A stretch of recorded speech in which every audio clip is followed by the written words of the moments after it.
बड़ी खबर भोपाल से, जहां पर हमीदिया हादसे पर सियासत गर्मा गई है। पूर्व मंत्री पीसी शर्मा ने सरकार पर निशाना साधा और कहा कि जांच के जरिए सिर्फ लीपापोती की गई है। पूर्व मंत्री ने इस मामले में न्यायिक जांच की मांग भी की।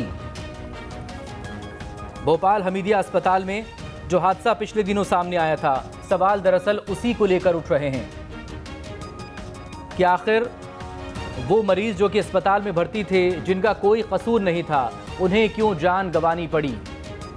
जांच के जरिए सिर्फ लीपापोती की गई। पूर्व मंत्री पीसी शर्मा का ये बड़ा आरोप, और साथ ही उन्होंने ये आरोप भी लगाया कि बीजेपी के कार्यकाल में स्वास्थ्य व्यवस्था चरमराई हुई है। चाहे शहडोल अनूपपुर का मामला हो, जहां पर अब तक 23 नवजातों की मौत हो चुकी है। कार्रवाई के नाम पर सीएमएचओ सिविल सर्जन को वहां से हटा दिया गया, लेकिन जिस नए शख्स को जिम्मेदारी सौंपी गई है, उसका वहां मौजूद डॉक्टर विरोध कर रहे हैं। दूसरी तरफ भोपाल में हमीदिया अस्पताल में जो कुछ भी हुआ था, उसको लेकर सवाल उठा रहा है विपक्ष। पूर्व कानून मंत्री की तरफ से, पीसी शर्मा की तरफ से सवाल उठाए गए हैं और पीसी शर्मा ने इस जांच को महज लीपापोती करार दिया है। कहा कि जांच के जरिए सिर्फ लीपापोती की गई है, इस मामले में न्यायिक जांच होनी चाहिए। शुभम गुप्ता हमारे संवाददाता इस वक्त हमारे साथ जुड़ गए। शुभम, डिटेल आपसे चाहेंगे पीसी शर्मा के इस बयान पर, और सवाल दरअसल इसको लेकर भी है कि आखिर क्यों प्रदेश के अलग अलग इलाकों से स्वास्थ्य व्यवस्थाओं से जुड़े जो मामले सामने आ रहे हैं, उसको लेकर सरकार क्या सिर्फ लीपापोती कर रही है? बिल्कुल मकसूद, आप देखिए कि ये 2 से 3 दिन हुए इस मामले को, और इसमें सबसे पहले मुख्यमंत्री का ट्वीट आता है जिसमें वो कहते हैं कि बिजली जाने की वजह से मौत हुई। उसके बाद जांच कमेटी बिठाई जाती है, कमिश्नर जांच करते हैं, जांच के बाद हर किसी को क्लीन चिट दे दी जाती है। और आज पीसी शर्मा जो कि पूर्व मंत्री हैं, उन्होंने प्रेस कॉन्फ्रेंस की है और इसमें सीधे तौर पर ये आरोप लगाया है कि इसमें प्रशासन अस्पताल प्रबंधन की जो लापरवाही है उसको बचाने की कोशिश कर रहा है। 8 साल से एक ही शख्स को ये टेंडर दिया हुआ है जनरेटर का, जनरेटर ऑन नहीं हुआ। साथ ही साथ इस जो प्रेस कॉन्फ्रेंस हुई है उसमें जो पूर्व पार्षद हैं अकबर खान, उनके बेटे भी अहमद खान भी आज मौजूद थे और उन्होंने पूरा सिलसिलेवार तरीके से बताया कि कैसे घटना हुई, कैसे फिर हमने डीन जो मैडम है उनसे किस तरह से संपर्क किया और उन्होंने क्या कुछ कहा। तो न्यायिक जांच की मांग कांग्रेस की ओर से पहले दिन से ही इस मसले पर की जा रही है। और सरकार की ओर से अगर बात की जाए तो चिकित्सा शिक्षा मंत्री विश्वास सारंग पहले ही ये बात कह चुके हैं कि कांग्रेस लाशों पर राजनीति करना बंद करे। शुभम, आप हमारे साथ बने रहिएगा, आपसे हम लगातार बात करते रहेंगे, लेकिन इस प्रेस कॉन्फ्रेंस में पीसी शर्मा ने जो सवाल उठाए हैं उन्हें सुना देते हैं।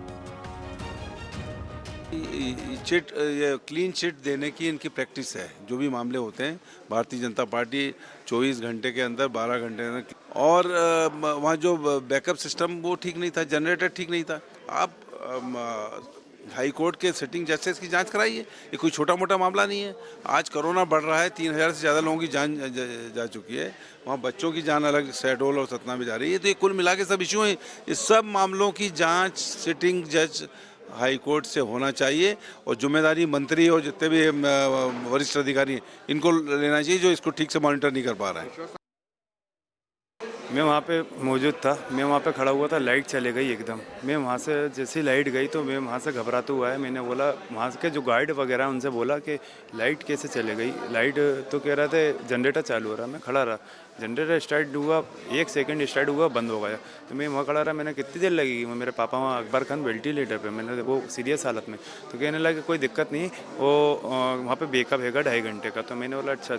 तो मैं वहाँ खड़ा रहा, 2.5 घंटे तक कुछ भी नहीं, वो आधे घंटे तक कुछ भी नहीं हुआ। मैं परेशान होता रहा इधर से उधर, मगर आधे घंटे के बाद वहाँ पे कमिश्नर साहब और डीन मैडम और HOD हैं, वो तीनों आए।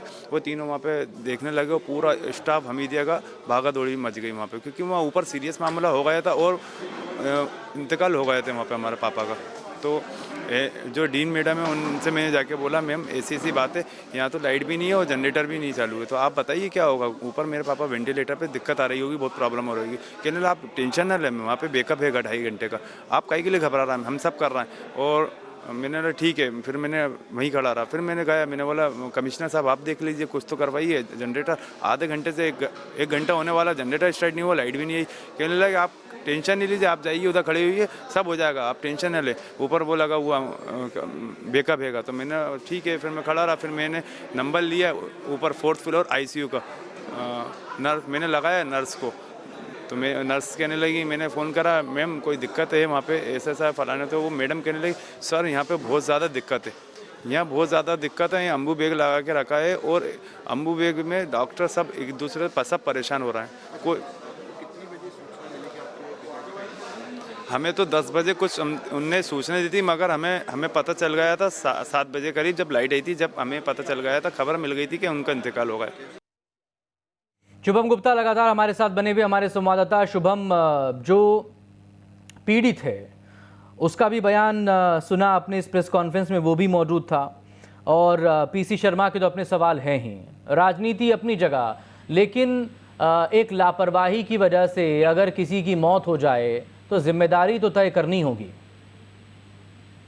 बिल्कुल ठीक कहा। और आप देखिए कि इस मामले में इतनी बड़ी जांच हुई, यानी कि एक ऐसा मामला जो सिर्फ अधिकारियों तक नहीं, मंत्री तक नहीं, बल्कि सीधे मुख्यमंत्री तक पहुंचा। मुख्यमंत्री ने जांच के आदेश दिए और उसके बाद किसी पर कोई जवाबदारी नहीं, सीधे तौर पर सभी को क्लीन चिट दे दी गई, न डॉक्टर्स, न नर्स, न इंजीनियर। तो ऐसे में सवाल तो खड़े होंगे। और जो पीड़ित परिवार है उनकी ओर से हमने देखिए इसमें लंबी चौड़ी उनसे बातचीत की गई है। जो अकबर खान के बेटे हैं, जो दूसरे 2 लोग भी होते जिनके परिजनों की मौत हुई है, उन्होंने स्पष्ट तौर पर कहा कि हमारे पिताजी की इतनी तबीयत खराब नहीं थी, वो वेंटिलेटर पर थे, ये बात सही है, मगर ऐसा बिल्कुल नहीं था कि उनकी मौत ही हो जाएगी। दूसरा, एक सबसे बड़ी बात यहाँ पर ये बताई गई है कि इसमें क्या अस्पताल प्रबंधन झूठ बोल रहा है, क्योंकि जो अस्पताल है हमीदिया अस्पताल, उसकी ओर से जानकारी दी गई, जो परिजनों का आरोप है मकसूद की, 10:45 पर उन्हें सूचना दी गई कि आपके पिताजी नहीं रहे हैं। और इन्हें 7 बजे शाम को ही पता चल गया था। 5:30 बजे बिजली गई थी, 7 बजे बिजली आई और उसके बाद ही इन्हें पता चला कहाँ से, कि कब्रिस्तान से। क्योंकि अस्पताल प्रबंधन, जो भी कोरोना मरीज होते हैं उनकी मौत होती है तो एक बार जहाँ भी उनका अंतिम संस्कार होना है वहाँ पर एक बार सूचित जरूर किया जाता है, क्योंकि यहाँ पर कोविड की जो गाइडलाइंस है उसके अनुसार आप ज्यादा भीड़ नहीं बुला सकते। तो वहां से सूचना आई, इन परिजनों को 7 बजे ही सूचना मिल गई कि आपके पिताजी का इंतकाल हुआ है, मौत हुई है, और आप कब्रिस्तान से सूचना आई है। मगर अस्पताल की ओर से तकरीबन 11 बजे बताया जा रहा है। तो ये भी अपने आप में जो है वो सवाल खड़े करने वाली चीज है। अब आगे देखना होगा कि सरकार का इस पूरे मामले पर क्या कुछ रवैया होता है। बहुत शुक्रिया आपका तमाम डिटेल के लिए शुभम, आप नजरें बनाए रखिएगा।